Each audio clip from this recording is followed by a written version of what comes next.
नमो विष्णुपदाय कृष्णपृष्ठाय भूतले श्रीमते भक्तिवेदांत स्वामी निति नामिने नमस्ते सरस्वती देवे गौरवाणी प्रचारिणे निर्विशेष शून्यवादी पाश्चात्यादिसुतारिणे श्रील प्रभुपाद की जय। ओं नमो भगवते वासुदेवाय ओं नमो भगवते वासुदेवाय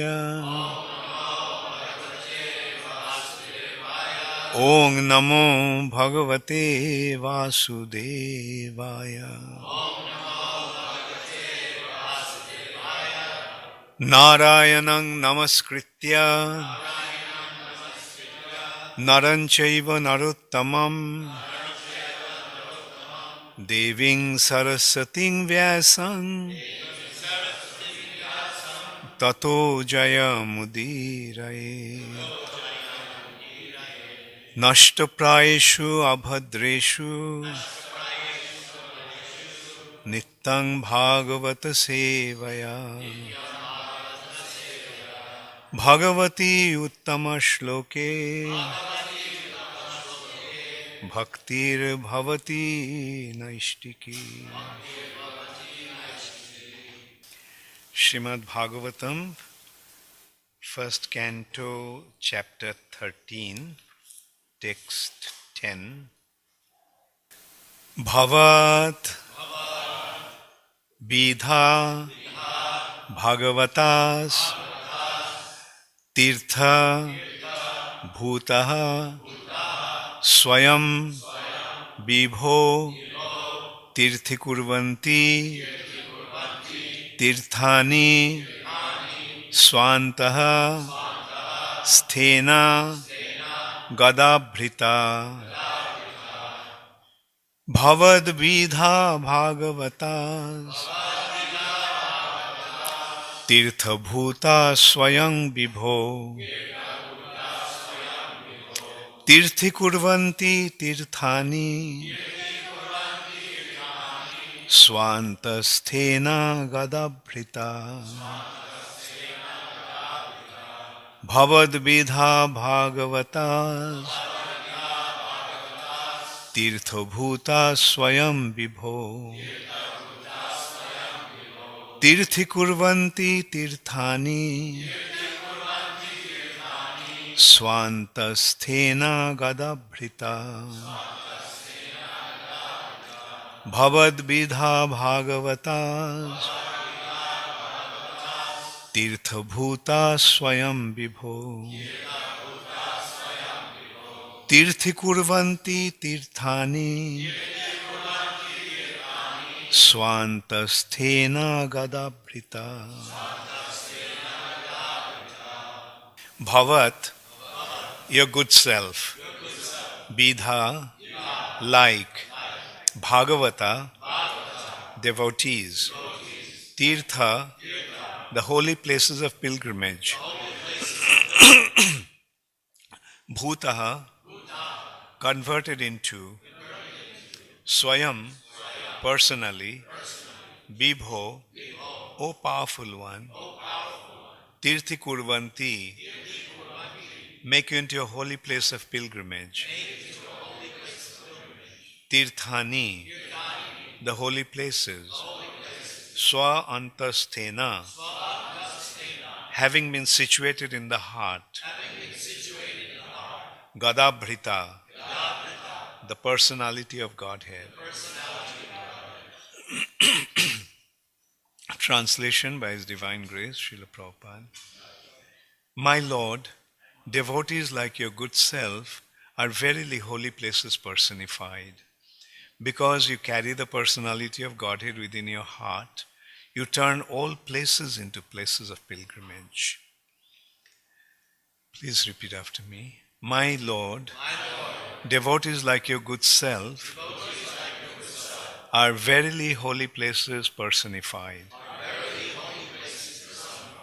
Because you carry the personality of Godhead within your heart, you turn all places into places of pilgrimage. Purport by Srila Prabhupada. The personality of Godhead is omnipresent by his diverse potencies everywhere. Just as the power of electricity is distributed everywhere within space, similarly the Lord's omnipresence is perceived and manifested by his unalloyed devotees like Vidura, just as electricity is manifested in an electric bulb. A pure devotee like Vidura always feels the presence of the Lord everywhere. He sees everything in the potency of the Lord and the Lord in everything. The holy places all over the earth are meant for purifying the polluted consciousness of human being by an atmosphere surcharged with presence of Lord's unalloyed devotees. If anyone visits a holy place, he must search out the pure devotees residing in such holy places. Take lessons from them.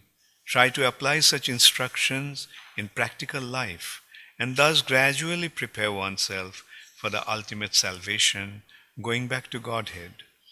To go to some holy place of pilgrimage does not mean only to take a bath in the Ganges or Jamuna or to visit the temples situated on those places.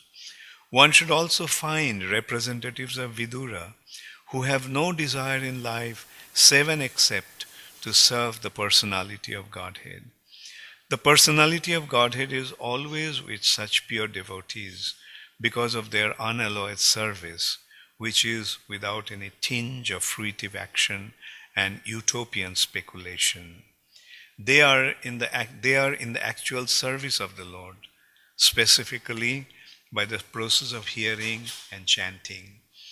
The pure devotees hear from the authorities and chant, sing, and write of the glories of the Lord. Mahamuni Vasudev heard from Narad, and then he chanted in writing. Sukadev Goswami studied from his father, and he described it to Parikshit. That is the way of Srimad Bhagavatam. So, by their action, the pure devotees of the Lord can render any place into a place of pilgrimage, and the holy places are worth the name only on their account. Such pure devotees are able to rectify the polluted atmosphere of any place, and what to speak of a holy place rendered unholy by the questionable actions of interested persons who try to adapt a professional life at the cost of the reputation of the holy place. Om Ajnanatimirandhasya Jnananjana Shalakaya Chokshurun Militang Jena Tasmai Shri Gurave Namaha Shri Chaitanya Manobhishthang Sthapitang Jena Bhutale Swayam Rupa Kadamaiham Dadati Swapadantikam Shri Krishna Chaitanya Prabhu Nityananda Shri Advaita Gadadhar Shivashadi Gaur Bhakta Vrinda Hare Krishna, Krishna Krishna, Hare Hare, Hare Rama, Rama Rama, Hare Hare. Vidura left home when the battle of Kurukshetra became inevitable. Duryodhana was literally the black sheep of the Kuru dynasty. As a matter of fact, when Duryodhana was born, Vidura saw all inauspicious signs, and he realized that this one would become the cause of the destruction of the family. So he actually suggested to Dhritarashtra, get rid of him. But Dhritarashtra was so attached to his son, he could not. And not only that, Dhritarashtra always supported Duryodhana. He was not, Prabhupada said, Dhritarashtra was not only blind by his eyes, he was also spiritually blind. He And Vidura was giving him good advices all the time, but he couldn't take that. Due to Dhritarashtra's intense affection for his sons, especially Duryodhana, he just supported him all the way, no matter how nefarious, how abominable his activities were, his plans were. Dhritarashtra knew that Duryodhana was planning to burn them alive, burn the Pandavas alive. Duryodhana considered the Pandavas to be his biggest impediment in the course of his gaining the kingdom. And so he planned to burn them alive along with the mother. So you can see how mean and degraded these demoniac individuals can be. Vidura got to know that, and Vidura warned the Pandavas, especially Yudhishthir Maharaj, speaking in a Mlecha language, that this was going to happen. They're inviting you to stay in a very, very nicely built palace, in a very beautiful place called Varanavat, but be careful. And this language only Vidura knew and Yudhishthir Maharaj knew. No one else could understand that. And not only that, later on Vidura actually sent a tunnel digger to dig a tunnel all the way from the palace where they were supposed to live, out of the palace, far away in the middle of a jungle. Vidura had always been the well-wisher of the Pandavas. And that's the nature of a devotee. The devotees always side with the Supreme Personality of Godhead and his devotees. And when they saw, in spite of all the effort to stop the war, Battle of Kurukshetra, everyone tried. Vidura, to begin with, tried. Even Gandhari tried. Vasdev tried. Jaimini Rishi came and tried to tell Duryodhana not to get into this family feud. Rather, give the kingdom back to the Pandavas. Their share, give it back. Finally, Krishna came and he proposed, okay, fine, you don't have to give them half the kingdom. That actually belongs to them. That also, like Dhritarashtra, another blind action of Dhritarashtra.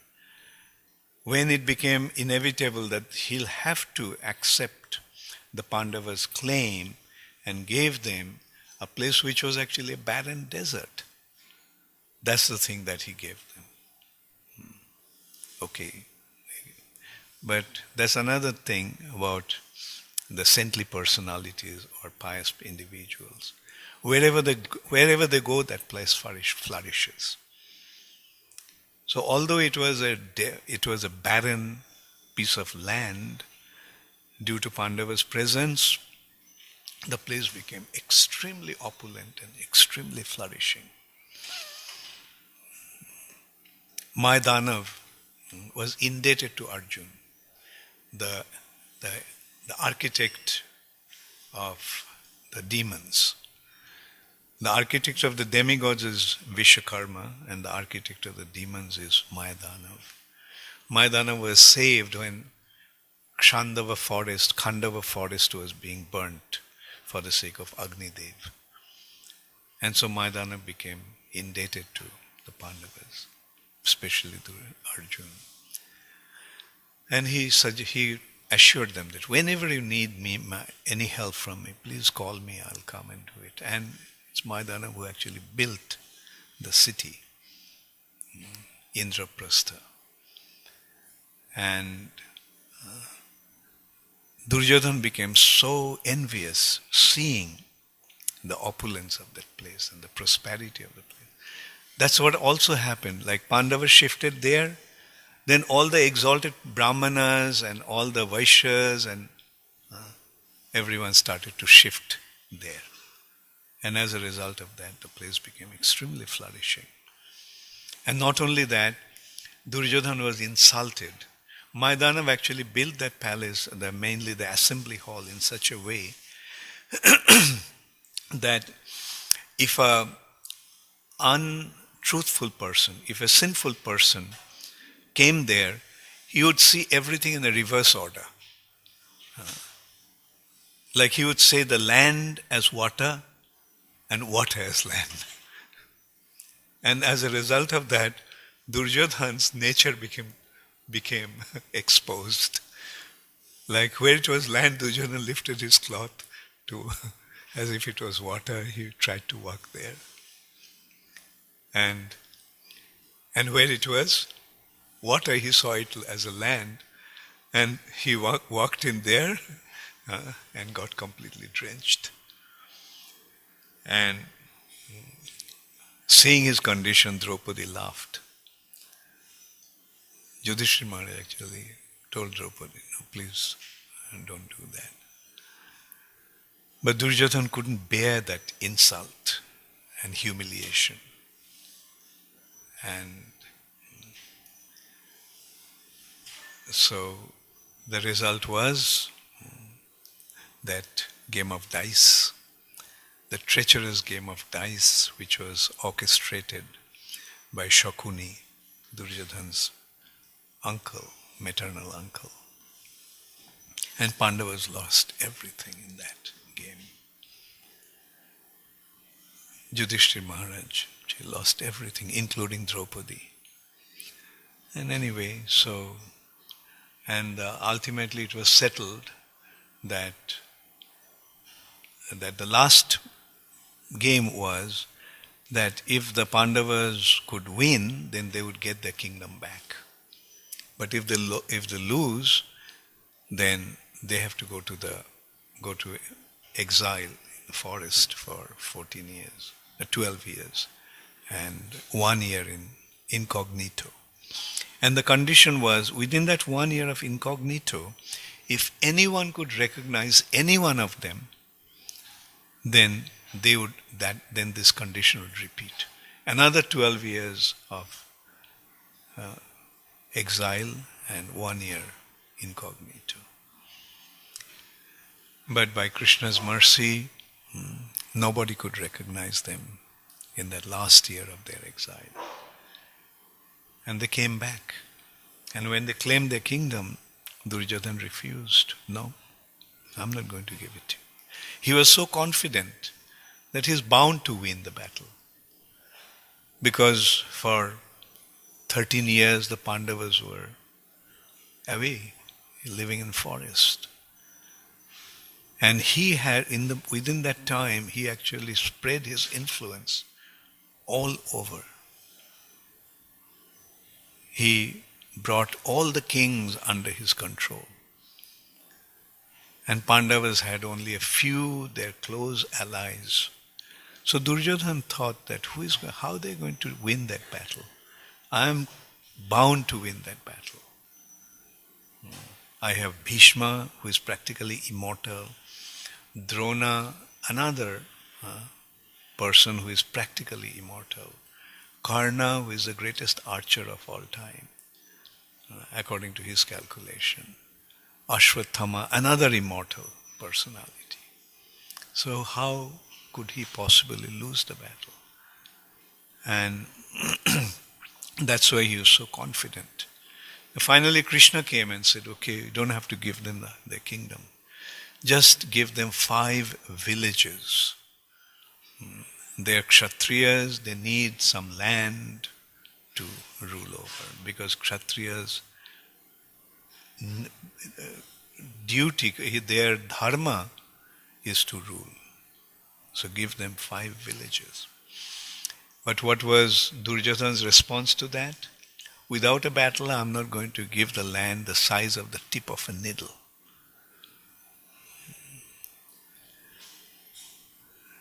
So at that time actually, Vidura decided to leave. When the battle of Kurukshetra took place, he was away. He was traveling, and by that time, actually, he returned after Krishna left the planet.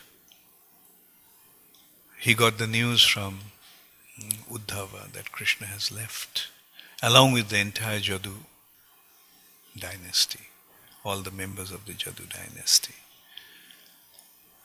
And Krishna instructed him before leaving, because Krishna left Vidura behind so that Krishna consciousness could continue. And Vidura asked Uddhava, please, you tell me what Krishna instructed you. So he didn't want to transgress the etiquette, because Vidura was superior, senior to him. So he felt that he is not in a position to instruct him. So he directed him to Maitreya Rishi. So that has been very nicely described, Vidura Maitreya Sambad, the 3rd canto, 5th chapter.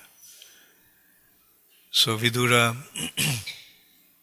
then after that, he just came back to Hastinapur.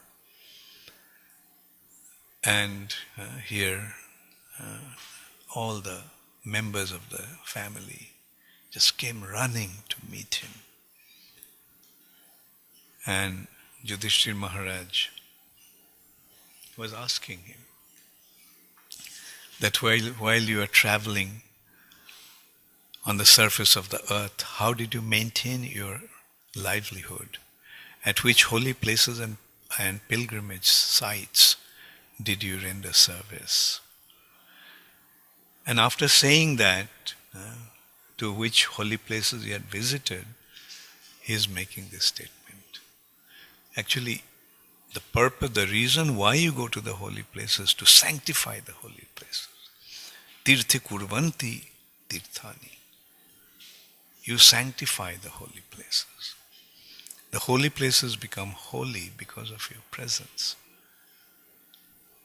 The holy places are holy because the Lord performs His pastimes in those places.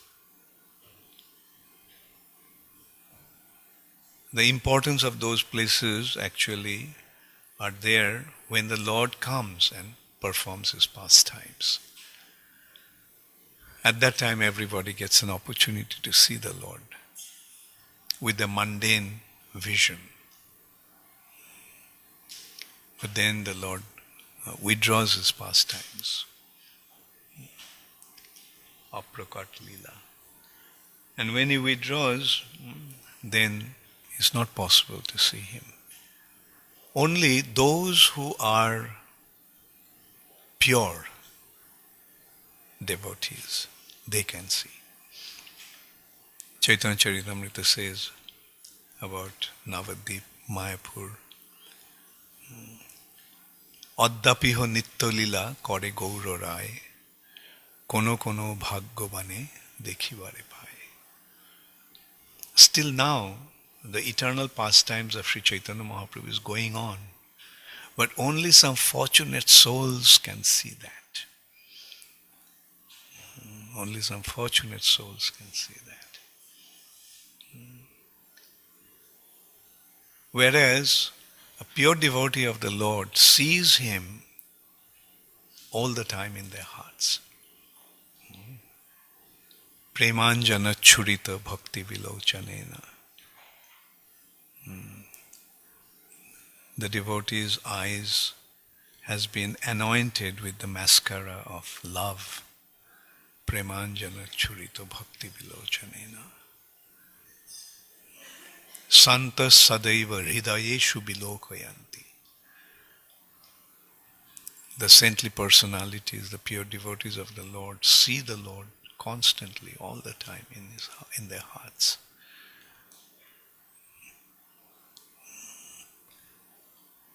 Shanta, sadaiva, constantly, all the time. Hridayeshu, in their hearts, bilokayanti, sees. Yang Shama Sundaram Achinta Guna Swarupam. They see his transcendental Sham Sundar form, which is a source of Achinta, inconceivable transcendental qualities. So they see the Lord himself. They see the Lord with all his transcendental potencies. Therefore, it can be said that these saintly personalities, as Yudhishthira Maharaj is pointing out, you are actually the moving tirthas. Wherever you go, you purify that place, turn that into a spiritual world due to the presence of the Lord in your heart. When Srila Prabhupada was in America, and sometimes Prabhupada's health was not so good, so Prabhupada wrote to one of his godbrothers, Srila Sridhar Maharaj, that what will happen if I leave my body in the West, away from India, away from the Holy Dham.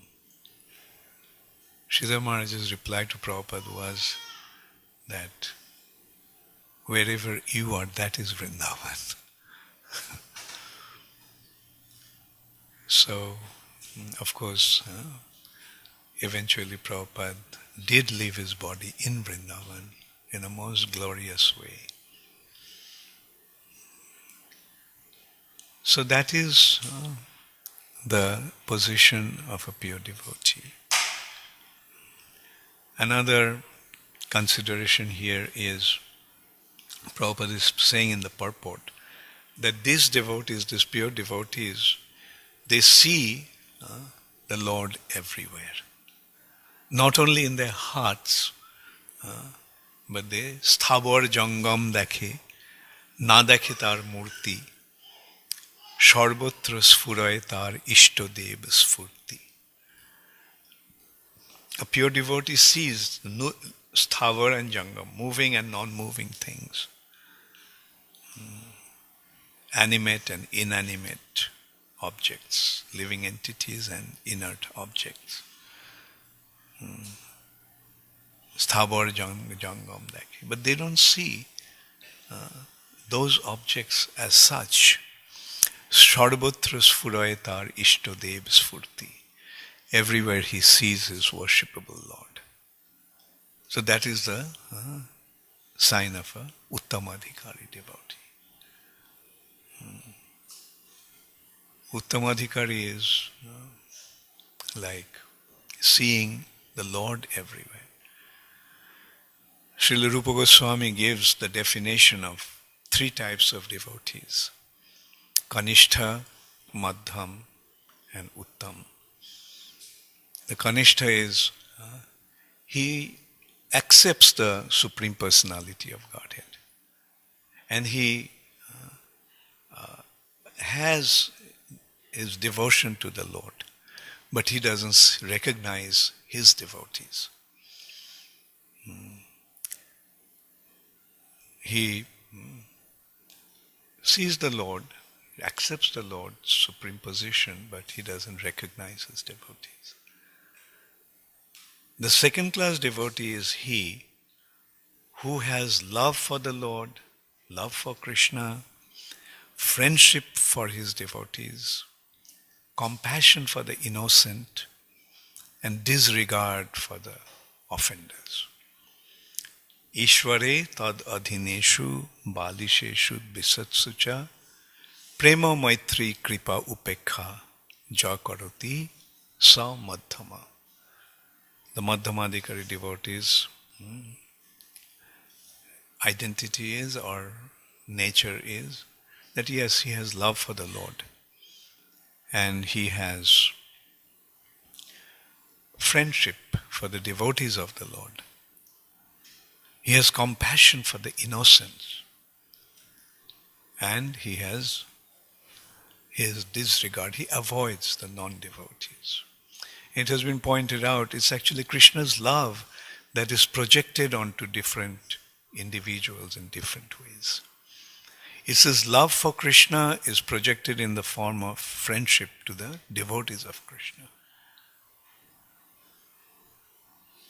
It's his love for Krishna is projected on the innocent as compassion. He sees that these people do not have Krishna, so let me give them Krishna. And those who are offenders, love is reflected on that. Okay, I don't have anything to do with you.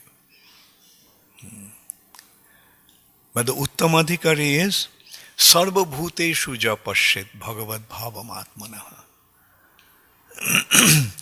He sees everybody as the pure devotees of the Lord. So here we see the difference. A Kanishta Adhikari thinks that he is the only devotee and there is no other devotee. I am the only devotee. Krishna is God and I am Krishna's only devotee.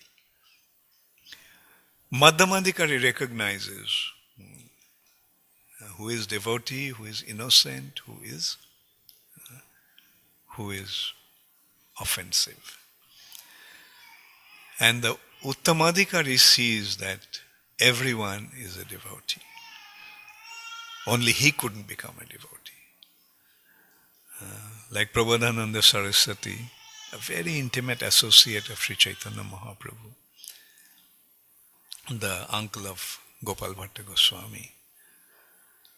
He is saying, Bonchitoshmi, Bonchitoshmi, Bonchitoshmi, na sangshayo, Vishya Gaura Rashi Magnam, Sparshamapi Mang na bhabet.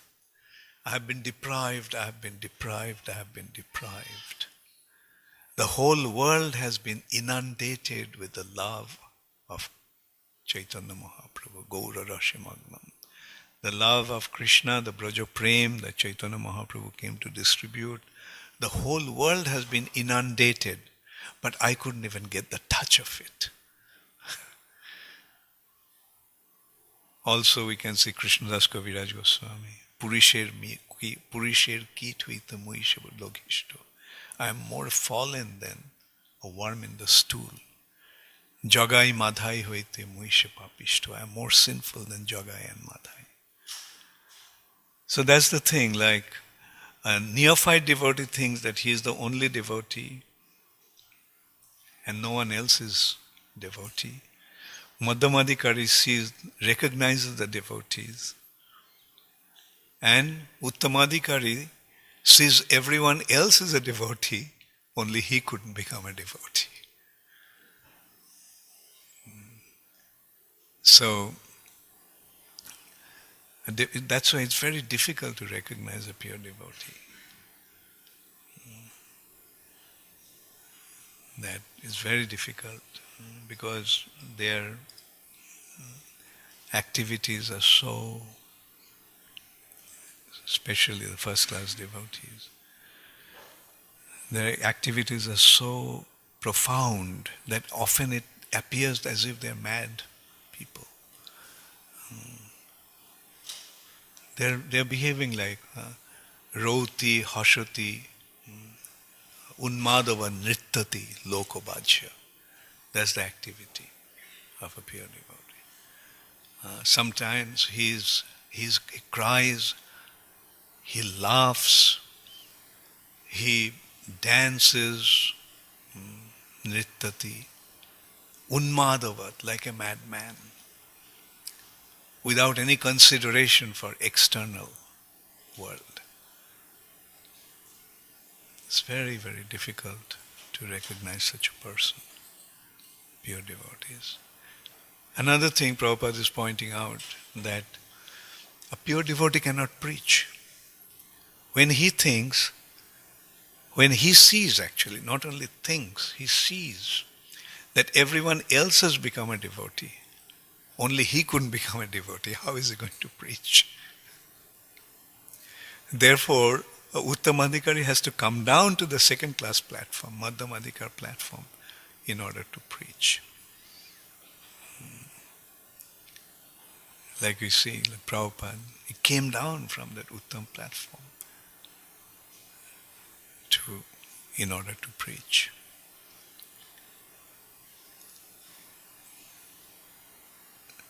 So, it's such a wonderful verse, giving us a clear understanding of what Krishna consciousness is, how exalted the position of a pure devotee is, why their position is so exalted. Because Krishna conscious, actually Prabhupada used that expression, it's such an apt expression in English. Krishna consciousness. There are two domains, material and spiritual. The difference between these two is when we put ourselves in the center, when we are always self-conscious,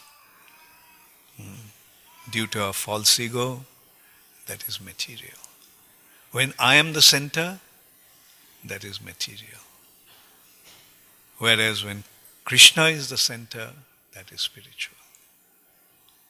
Seeing everything in the light of Krishna, Krishna consciousness, being tuned into Krishna's consciousness. So that is the position of a pure devotee. He is Krishna conscious. His consciousness is not flowing in this direction. This direction means, as Krishna is pointing out in Bhagavad Gita, dhayate vishayan punksha sangaste shupajayate. And the consciousness through the senses run towards the objects of the senses.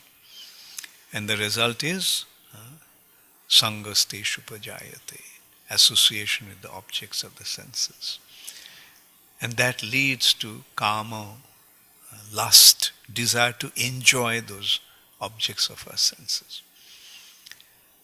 The favorable one or pleasing, the things that are meant or are conducive to our sense gratification, we become attached to that and we want to exploit that, we want to enjoy that. Calm. That leads to krodha, anger, because the calm is frustrated, then automatically anger develops. And krodhat bhavati sanmoha. Due to anger, one becomes bewildered. Sanmohat smriti vibhrama. Due to bewilderment, he loses his memory. And smriti bhrangshat buddhinasha. As a result of losing his memory, he loses his intelligence and buddhinashat pranashati.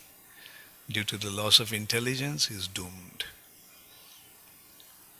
So that is the result of allowing our consciousness to run towards this material nature through the mind. Mind to the senses, objects of the senses, and entanglement in the material nature for sense gratification. On the other hand, there is Krishna consciousness. The consciousness is withdrawn from this and projected onto Krishna. And that leads automatically to recognize Krishna's position as the supreme personality of Godhead. And in relation to that, we see our position as his eternal servants. And the natural tendency is to serve. Loving, devotional service. It's love that unites us with Krishna and naturally leads to the point of rendering service unto him as an expression of our love. And when that happens, that is how it has been described. He carries the Lord in his heart, and wherever he goes, that place becomes a place of pilgrimage. And Srila Prabhupada warned us through this purport that don't go to a place of pilgrimage just to have a bath in the water, in the holy river. Those who go to take bath in the holy places, just to take bath without recognizing the presence of the exalted spiritual personalities and take advantage of the association. Their condition is like Saeba Gokhara. Their situation is like cows and asses. So, the purpose of going to the holy places should be to have the association of the devotees and hear about the Supreme Personality of Godhead from them. So, and the wonderful thing is, Srila Prabhupada has created holy places everywhere, all over the world. ISKCON temples are actually the holy places. The presence of the devotees make these tirthas. Anybody who comes to a temple not only gets to see Krishna, gets to meet the devotees, get an opportunity to get to hear about Krishna, get an opportunity to become devotees of Krishna. So that is Srila Prabhupada's wonderful contribution to this world. He created holy places all over the world. And anyone can take advantage of that holy place. His books are there. Prabhupada is also pointing out that kirtan, chanting the holy name, is manifested in the form of writing. Like he's saying, Vyasdev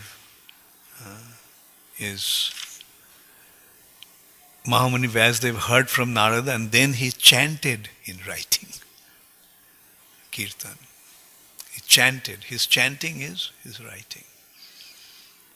Sukadeva Goswami got it from his father, Vyasdev, and he narrated it to Parikshit Maharaj and those who were present there, like Shaunaka Rishi. Sutta Goswami. And Shaunaka Rishi heard from Sutta Goswami. So this is how this knowledge is distributed, creating the spiritual atmosphere wherever the saintly personalities go. Srila Prabhupada ki jai. Gaur Premanande Hari Hari Bol. Does anybody have any question or comment? Yes, Bhrigupati Prabhu.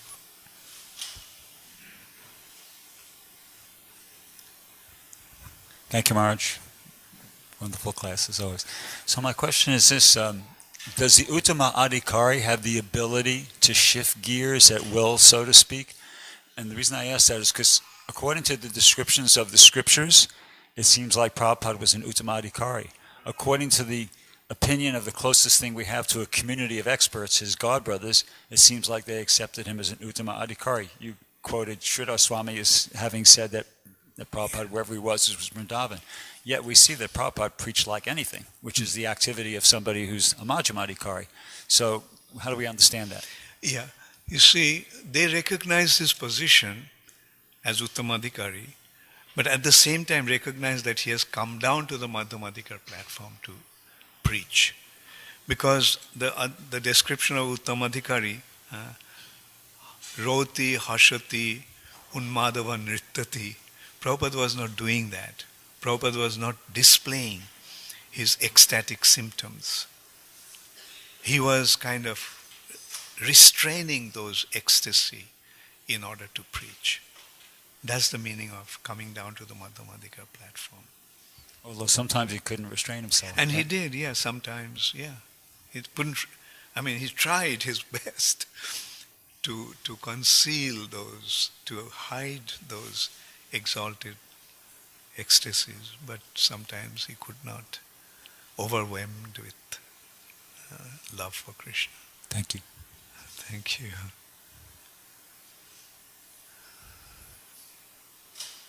Hare Krishna. Yes. Yeah.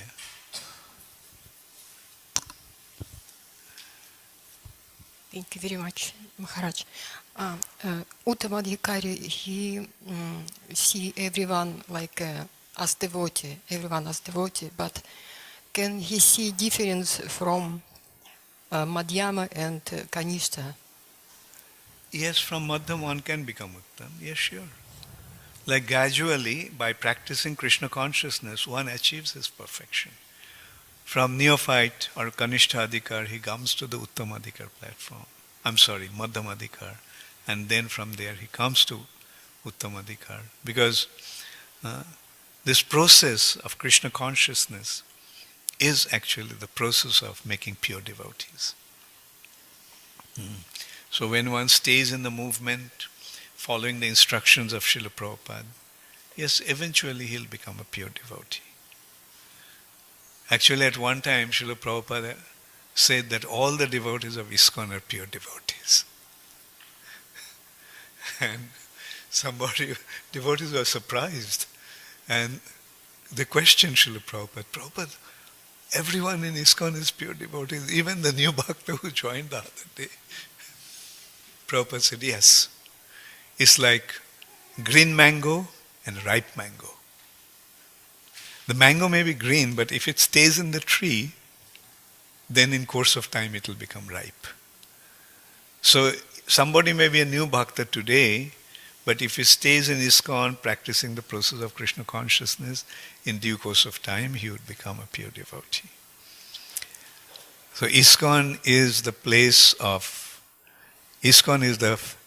factory for manufacturing pure devotees.